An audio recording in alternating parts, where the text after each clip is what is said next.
and welcome back to the show. My name is Matthew Lucci, and this is The Truth. Thank you very much for joining us once again on the American Liberty Media Network. Now, we always talk about very important topics, but today we are literally talking about an issue of life or death. Something that I've talked about quite often, not on this show yet, and I'm sure we're going to get to that in many future episodes. But I've talked about this in many of the 100-plus campaign events over the course of my campaign when I was running for Congress. And that is the issue of abortion. Now, you'll see, if you're watching on YouTube, you'll see that I carry with me this bracelet that says pro-life. And that's because I am pro-life. I do believe that every child, whether they would have been born in Texas or whether they would have been born in Illinois, has infinite value in the eyes of our Creator and deserves to be protected. Now, we hear a lot of politicians come out and say that they are 100% pro-life. Well, of course, there's not going to be any politician coming out saying they're 90% pro-life. There's not going to be any politician coming out saying they're 72% pro-life. They're all going to come out saying they're 100% pro-life, but what does that actually mean? We're going to have a guest on a little bit later. His name is Paul Brown. He is the director, I believe the policy director, for Abolish Abortion Texas. He's part of a group that is very, very pro-life. Now, some might even call that radically pro-life. Now, if you're going to be radical about one thing, I would say that it should be about protecting human life. Because like I said, it should not matter where a child would have been born. Their life has the same value in the eyes of our Creator, the same infinite value in the eyes of our Creator. Now, the left comes at us all the time and says, you're not pro-life, you're pro-birth. And admittedly, there's a lot that Republicans can do to change the narrative when it comes to pro-life. There's a lot that Republicans can do to make sure that this country is a country where our kids can grow up, where our kids have a shot. And we've talked before on this very show about how the deck is stacked against the majority of us here in America. We have to work on that. But that doesn't mean, in the meantime, we give up fighting for life. And that's really what the left wants us to do, is to give up fighting for the ability of a child to be born and to experience life to begin with. Now, one of the things that we hear all the time is this narrative that being in favor of abortion is pro-choice. Well, the most pro-choice thing that you can be is pro-life. You know why? Because if you want to maximize the amount of choices that someone has in their life, they first have to have the ability to live. We cannot be making the choice for that child to not be alive, because that wipes out every other choice that they have. If we even want to play into that whole argument about pro-choice versus quote-unquote anti-choice, which is how the left tries to paint us, or anti-abortion. Well, here's the thing. I am anti-abortion. I am pro-life. I think that every child has the ability, endowed by their Creator, to have life. And here in 2024, that's radical. That is considered radical. Now, like probably around 20% of the country, maybe a little bit less even, I was very disappointed when President Trump was asked about his position on abortion, and he said that it should be up to the states, and he does not back a nationwide abortion ban. I'm disappointed in that, because it should not matter whether that child would have been born right here in my home state of Texas, or whether they would have been born in Illinois or New York or California. The whole idea of taking the question of abortion and whether a child has the right to even live and kicking that over to state legislatures that we know are not going to uphold that right, that we know are not going to side in favor of life, that are going to ignore our Declaration of Independence that enumerates life, liberty, and the pursuit of happiness as rights endowed upon us by our Creator. Those that are inherent to us, that are not given to us by our government, but rights that are protected by our government. And our government has the responsibility to protect those rights. To say that the value of a child, and whether that child has the right to live, is only up to a handful of elected officials in whatever state that that child happens to be conceived in, that's appalling. Now, I'm a big advocate for the 10th Amendment. Anything not in the Constitution should be left up to the states and to the people. There's one thing that a lot of folks, even Republicans, disagree with me on. It's that there should be a nationwide ban on abortion. Because in order to access any of the other rights protected in the Constitution, one must first be alive.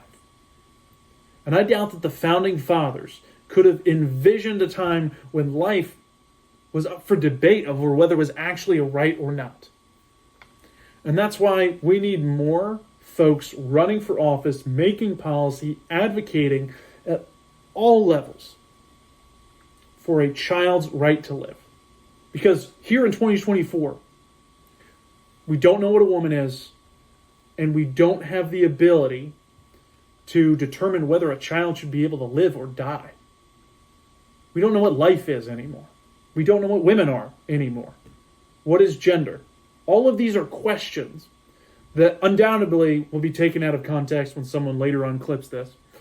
But even more than that, our society is at such a point where these are considered to not even be a legitimate debate anymore, which they should never have been debated to begin with.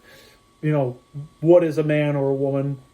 Does a child have the right to live or not? We're past that point where we, as conservatives, we're called bigots for our belief that a man is a man and a woman is a woman, and for our belief that a child has the right to live. And I believe that is the federal government's responsibility. Now, what we see right now, after Roe v. Wade was overturned in the Dobbs v. Jackson decision last year, or 2 years ago now, that question was then kicked back down to the states to determine whether they would allow abortion or not, whether they would have restrictions on abortion or not. And in spite of some states coming out and restricting abortion, in many cases through so-called trigger laws, where if Roe v. Wade was overturned, it would automatically trigger a law to be put in place. Many states did that, but many states didn't. And what that means is that those who have the desire and the means to go out of state and to kill a child in another state can still do so. In some states, there is the restriction for, in the case of the life of the mother, and other states, there's a case of rape, of incest, that are excluded from these. And there are states that still allow abortion on demand, without a reason, without any sort of medical reason, that allow this to happen, that allow the killing of preborn children. That is appalling. But because abortion is legal in some states in this country, abortion is essentially legal everywhere. Because it is possible to go from one state to another, including several of these states that allow abortion without any stated medical reason.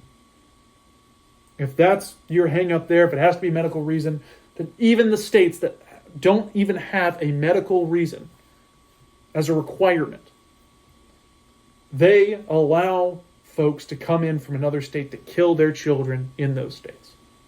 And that is why we've actually seen more abortion in this country since the overturning of Roe v. Wade than before. If you look at the 3 years leading up, in fact, over the last several decades, abortion was actually slowly coming down. And that trend has reversed and is slowly ticking back up after the Dobbs v. Jackson decision. And so what we need to do is work on ways that we make it easier to raise a family in this country while simultaneously making it so that every child is guaranteed the right to live, which should not be a debatable topic. It shouldn't be something that we have to fight for in the United States of America. But we do. As conservatives, this is a hill that we should literally, if not just metaphorically, die upon. Protecting life. Because guess what? We are the pro-life party. Conservatives are pro-life. We have to start acting like it. And that's why I want to bring on our next guest. Paul Brown, the policy director for Abolish Abortion Texas, doing a lot of great work here in Texas. In fact, so much so that the governor of California, a very far-left governor, Gavin Newsom, actually tweeted about the work that Paul Brown and Abolish Abortion Texas are doing right here in Texas, particularly just down the road from me in Granbury, Texas. We'll make sure to talk to Paul about that. So let's dive right into it. Paul, thank you so much for joining us. You're welcome. Happy to be here. Well, I do really appreciate you being on. For those listening on YouTube, Rumble, Spotify, wherever, introduce yourself. Tell us a little bit about you as a person and the organization you represent. Yeah, so my name is Paul Brown, and I'm the Director of Policy and Operations for Abolish Abortion Texas. I've been in that role for a little under a year, and I wear a bunch of different hats. I speak with candidates and legislators. I write policy. I write some of our communications. I work with volunteers. Just a lot of different things because we're a relatively small organization still. Some real quick background.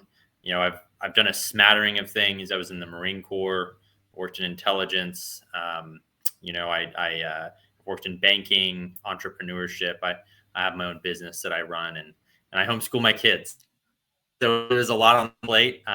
But abolition is absolutely a real passion of mine, one that I'm really glad to be involved in. Yeah, absolutely. Now, when we're talking about abolition versus just someone saying pro-life, and there's a bunch of other things I want to talk to you about, but real quick, without going into too much detail, what is the difference between you using the word abolition versus just saying I am pro-life? Yeah, that's a great question. When someone who describes himself as an abortion abolitionist is someone who is seeking equal protection under the law for the preborn. So one of the easiest ways to sum it up is that the same laws that protect you and me should also protect babies in the womb. Or put another way, we just believe that it should be illegal for everyone to murder anyone. It may come as a surprise to some people, but these are not beliefs to which the sort of broader, more established pro-life movement adheres. Right? They would say things like, "Well, the woman is the second victim of abortion, and she should never be prosecuted." Right? So under those conditions, it's literally impossible to provide equal protection for the preborn, because let's say I took a certain class of people and said it was legal for another class of people to murder them. Well, that's not equal protection, not even close. And so that's where the big difference is in terms of the policy that we're pursuing. But then there are deeper things, and I think it's important to point this out, is that the abolitionist movement is explicitly Christian. Meaning if I'm talking about this and you say, well, that's just your religious belief, I'm going to say, yes, that is my religious belief. It's based on Genesis 1:27. It says all humans are made in the image of God. And Genesis 9:6, it says, if you shed the blood of man, then by man shall your blood be shed, for man is made in the image of God. Whereas the pro-life movement has become more secularized over the decades. Now, a lot of what you just said there was in the news recently. It got called out by the governor of California, Gavin Newsom, because a video of you talking to um, one of the groups that I know, the True Texas Project out in Granbury. You came to talk to them, and you were talking about a lot of these issues. Um, Yeah. why did you get called out by Gavin Newsom? What's the story behind all of that? Um, and let's get behind all of the junk that the media has been piling on about you and your organization. Get Yeah. behind the curtain. What's going on there? That's a great question. So, yeah, the real high level, the True Texas Project is a conservative group in Texas, and they have different chapters or satellites around the state. I was had the opportunity to speak at several of them, and in January it was in Cranberry, and I was just presenting on what abolition is, and I explained some of the things that you and I have already talked about. I'm sure we'll continue to talk about in this conversation. What it is, what it's not, why it's that way, what we need to do to accomplish it, and so on and so forth.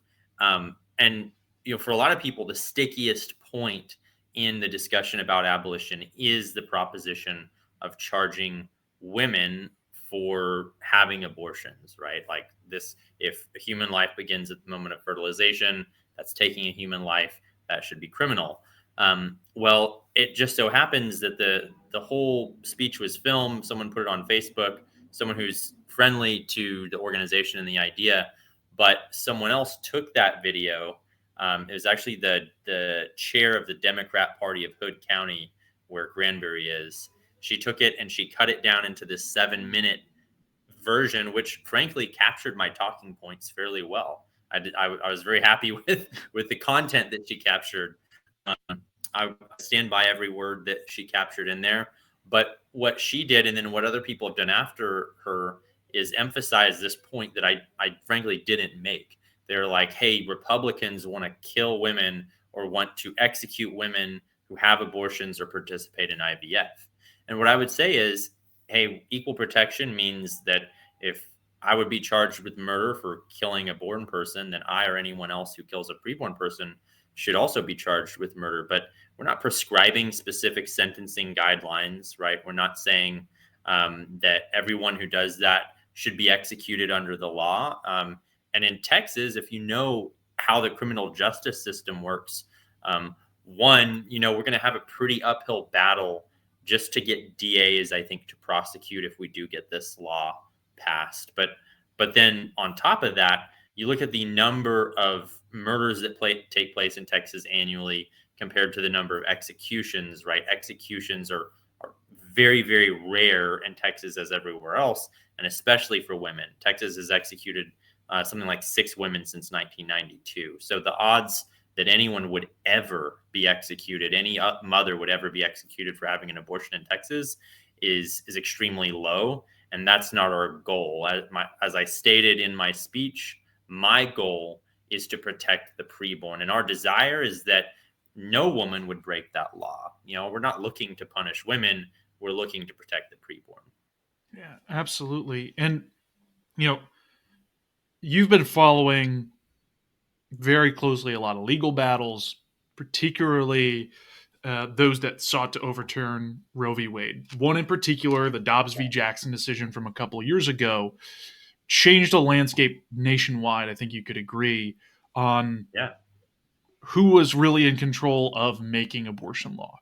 And I think what we saw after the Dobbs v. Jackson decision returned a lot of that back to the individual states was a lot of pro-life organizations threw their hands up and said, all right, it's a state's issue now. Let the Yeah. states deal with it, instead of doubling down and saying we want to protect innocent life. What has happened after the Dobbs v. Jackson decision? Um, Yeah. and what are you doing with Abolish Abortion Texas that very few other organizations, if any, are doing? Yeah. So, yeah, it was June of 2022 that the Dobbs decision came out, overturned Roe v. Wade. We're talking about at that point, it had been 49 years that Roe had been in place. And like you said, all that it didn't really end abortion. It simply made it so that there wasn't a federal Supreme Court decision saying that it had to be legal everywhere in the US.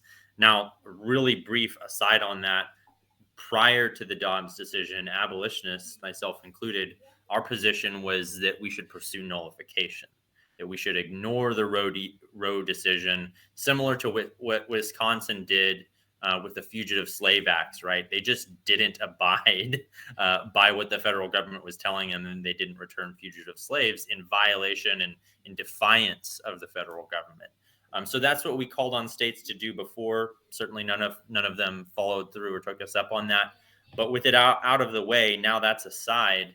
And so, whatever laws each state has on abortion, it's not the federal government telling them this has to be this way. It's the state's decision. And many states had trigger laws that went into place right after the Dobbs decision. Many states passed laws.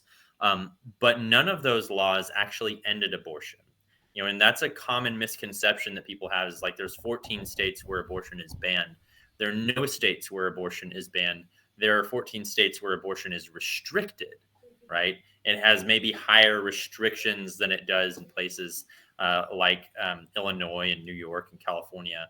But unfortunately, the loopholes that exist in all these states are massive, like very, very large. And I'll speak to Texas specifically. I've done significant amounts of research, reading, journalistic articles in or the Journal of American Medical Academy, Texas Policy Evaluation Project, just different articles that I've come across or sought out to try to get an idea of how many women are still getting abortions from Texas. And the very sad truth is we're looking at least 20,000 women per year that are using abortion pills ordered online in the state of Texas. So those are being used on Texas soil. And then probably at least another 30,000 that are traveling out of state each year. So we're talking about, conservatively, a minimum estimate of around 50,000 abortions each year amongst Texas women after the Dobbs decision. And you've seen in national studies and reports that abortions have gone up since the Dobbs decision. They've not gone down. And I've seen some pro-life organizations having the audacity to say, well, abortions are up, but they would have been worse if it weren't for the Dobbs decision. And there's no evidence to back that up. And there's really no evidence that abortions have gone down at all, except in the cases of at abortion facilities in states where they're restricted. And our thing is, look, just because it's not happening in a facility doesn't mean that it's not happening, and it doesn't make it any better. So we really have a lot of work to do. In some ways, we almost have more work to do because a lot of people are under the wrong impression that abortion is already illegal. Hey, Roe v. Wade is destroyed. We can all go home now. We can all celebrate. That's very far from the truth, sadly. Yeah, and there were definitely repercussions electorally of the Dobbs v. Jackson decision, and a lot of backlash, particularly from the left, of overturning Roe v. Wade. And so we saw a lot of politicians also backpedaling, saying, "Oh, Yeah. we didn't mean no abortion; we meant back to the states," which was not something that the vast majority of pro-life organizations or pro-life politicians were even talking about beforehand. How did that fare in that election? And then I'll ask you another question before we even talk about this upcoming session. How did that fare, that election? Are you referring to the most recent primary or? I'm referring to 2022. What happened immediately after that? Oh, like some of the referendums around the nation. So Ohio had a big referendum. There were a few other states that had referendums. And this is a popular vote that they put on the ballot to say, hey, we're going to restrict abortion more? Are we going to, essentially restrict it less, that kind of thing. And those referendums fared poorly in those states from a pro-life perspective. The truth of the matter is, though, those referendums wouldn't have abolished abortion if they had passed. And we've seen that the restrictions that are in place in Texas and other states just frankly aren't working. So believe it or not, like it's not as big a loss as it appears that those referendums didn't win. But referendums are always a bad idea, right? We live. I won't say always a bad idea. There could be exceptions to that, but the fact of the matter is, the United States is a constitutional democratic republic. We're not a direct democracy, nor should we be. Democracy is ultimately mob rule, and I've heard some folks say, well, this is a signal that we need to back off on abortion or we're going to lose the whole cake kind of a deal, because they've not fared well in those particular states. Well, Texas is not Ohio, right? Every state is different.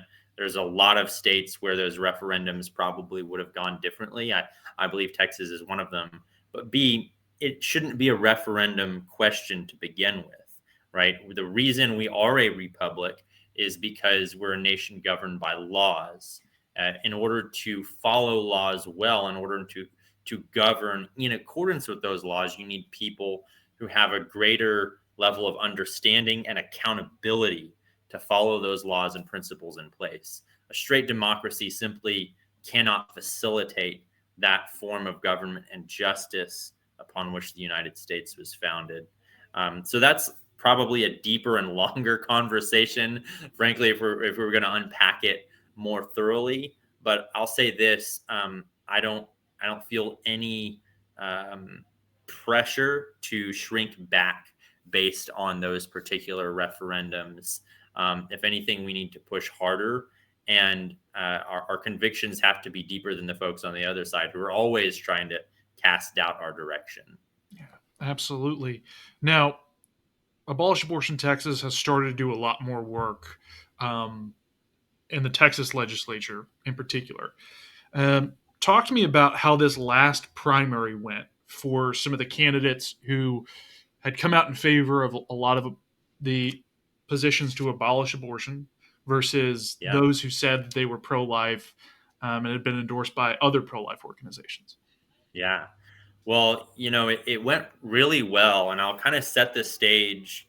Leading up to the Republican primary, which was on March 5th, we had reason to be optimistic, but my whole life, I don't know if an election has gone the way I wanted it to.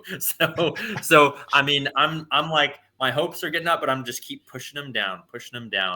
And I thought, man, if we got half a dozen wins, that would be great. That was kind of like all right, that maybe that's possible. And if we got more than that, it was just going to be icing on the cake. So we got 12 folks who signed our pledge to support equal protection under the law who won their elections, and another five who are in runoffs. And a lot of those runoffs are looking pretty good. We've got David Lowe running against Stephanie Click. We've got Andy Hopper running against Lynn Stuckey. We've got David Covey running against Dade Phelan, the Texas Speaker of the House. And I'm very optimistic about each of those elections. So what we're talking about is going into next session with, who knows what the final count will be, 12, 13, 15 or more folks who have expressed a willingness to support abolition, who put their name on the list. A lot of them I've had great conversations with. So we're not just talking about something they signed in the dark. Like some of them I've talked for hours with, not just about, what we're doing and why, but how we're going to accomplish it. And so we should expect maybe, possibly, I'm still pushing my hopes down, but one of the more exciting sessions for abolition that we've ever seen in Texas. And so what exactly does that mean? Looking forward to the next Texas state legislative session, which only meets 170 days every 2 years. Unless the governor decides to call special sessions like he did 4 or 5 times this last year. What are you seeing happening in that next 170-day window, since we have a whole lot more of these folks who are pro-abolition getting into the state legislature?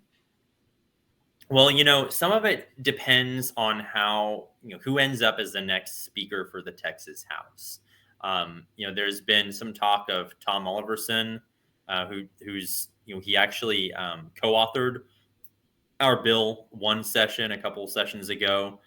He is someone who we consider friendly to our cause. And right, he would be a great prospect of someone who, if we get a bill filed and it goes to committee and so on, that he's not going to put brakes on it. He's not going to, meddle from the top to try and get it shut down. At least that's our hope. So some of it depends on the speaker stuff, and that's certainly far from being settled. But then after that, what happens is when we go into session, one of the folks who has pledged to file our bill, one of them will file it. Hopefully, everyone else who's pledged to will co-author along with them. And then it gets assigned to a committee by the speaker's team. And they, that committee chairman has a decision whether to give it a hearing or not, whether to give it a vote or not. If they vote on it and it passes, then it goes from there to calendars and should end up on the House floor. At the same time, we're going to work on the Senate as well. Last session, Senator Bob Hall filed our bill, and he has said to me, at least, that he's willing to do that again. We're still working on trying to get more support in the Senate, but I'm hopeful that if we see more traction in the House, that's going to get the Senate's attention too, and light a fire under them that will give a little more urgency on that side as well. Absolutely. In the time that we have left, talk to me briefly about how folks can get involved in your organization, where they can find out more about you, and what do you need from folks to be able to succeed in your mission? Probably the easiest, most direct thing is people can navigate to abolishabortiontx.org. That's our website. And there is a button they can push in the top right to get involved. And that's just essentially they provide their name and email address and get on the list so that you can get important legislative action updates. As we go into the session, we want to remind folks who are already on our side, like what they need to do. And so it's still good for them to hear from people. And then we need to also be communicating with legislators who may be not on our side or maybe more neutral. It's good for them to hear from a lot of people saying, yeah, you need to give this bill a hearing. You need to vote for this bill, and so on and so forth. And those numbers add up. When legislators get a couple dozen or a couple hundred phone calls, emails, letters from folks around the state, and especially in their own district on a given issue, it makes a big difference. So definitely sign that up. Obviously, giving is a thing there. You can do that through the website too. And then folks who want to go deeper and get more involved in other ways, I'd say after you do that, if you reach out to us, there's a contact us widget on our website. I would say folks that want to go deeper should contact us, and we'll let you know when there's opportunities to go to Austin to lobby. We're working on some training and stuff. Folks can, a lot of people don't know this. Anyone can reach out to your legislators at any time, and you can ask to meet with them. And we live in a free country where we have the option to do that, and we should take advantage of that. So whole bunch of things, but those are the big things. Go to the website, sign up for the things, and make yourself available for more instructions later down the line. Absolutely. And if you have any events coming up, those are going to be on the website as well? Yes. Yeah, absolutely. And we're a small organization, so we don't tend to have a ton of events each year. Our next one that we've got planned is in October. It is a pastors conference or a church leaders conference that we're going to hold in the Dallas area.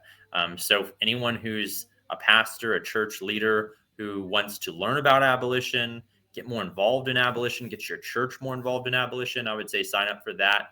And one of the things that we affirm is the church, more than anything else, is the institution that we want to see impacted. Right? That we know that the gates of hell will not prevail against the church. Amen. And so if we really want to see abortion ended in our nation, I really think that one of the greatest weapons we can bring to bear is the church, but that's going to require the church standing up, and the church will stand up when church leaders stand up, right? Leadership matters. And so if you're a church leader, come dig in with us. We got a lot of work to do. Absolutely. Paul, thank you so much for taking the time. Really appreciate having you on. Thanks for having me on, Matthew. Now, there's obviously a lot more work that needs to be done here in this country to make sure that every child has the right to live. Folks like Paul are doing a great job in the state of Texas advocating for the right to live for every child. We need to be bringing that to every single state. We need to be fighting. We need to make sure that all of us who are really pro-life are acting like it, and we are behaving like we're 100% pro-life instead of 50% or 60% or whatever. Like I said, every politician is going to come out and say they are 100% pro-life. Ask them what that means. Ask them what exceptions they're in favor of. Ask them who gets to make those decisions. Should that decision be made by our creator, or should that decision be made by some elected bureaucrat or unelected ones, in some cases, in Montana, in Kansas, in Illinois, in Connecticut, in Hawaii, in Virginia, in some of these states where they allow abortion up to the moment of birth? Should that be legal? We have to ask ourselves that. We have to ask ourselves that, because that is the law that those elected officials put in place, should that supersede someone's inherent right to life? Are our rights granted to us by God or by government? On this issue, especially, I hope that we can agree that the right to life should not be granted at the whim of some elected official. Because I can name hundreds of elected officials off the top of my head that I do not want making that decision. I do not want to come out and say it is their job to determine who lives and who dies. Their job should be to protect our rights, not to humbly grant us and graciously grant us the right to live. That's not their job. And we need to make sure that all of our politicians, whether they're running for president, whether they're running for state house, state senate, Congress, we need to make sure that all of those folks understand that their place is to protect our rights and not to grant us rights. I wish Paul the best, and I hope that every single person listening to this podcast can look into the work that he's doing and the work that other pro-life organizations, including pro-life abolitionists, abortion abolitionists, are doing across the country. Find a way to get plugged in, because there are kids' lives literally on the line. And we as a party, and we as conservatives, have to be fighting for their lives, because the other side, they're fighting to make sure that they keep the ability to kill children. That's what it comes down to. Whether it's this election at the presidential level or whether it's a state election. And there's a lot of abortion measures on the ballot, and you can find a bunch more information about those at AmericanLibertyMedia.com. At the end of the day, we cannot access any of our other rights unless we first have the right to live. And so it's your responsibility, my responsibility, our responsibility to protect that and defend that. Because right now, our government is not doing it. So let's make sure that we put those in government who will defend those rights. My name is Matthew Lucci. This is the truth. God bless you, and God bless the United States of America.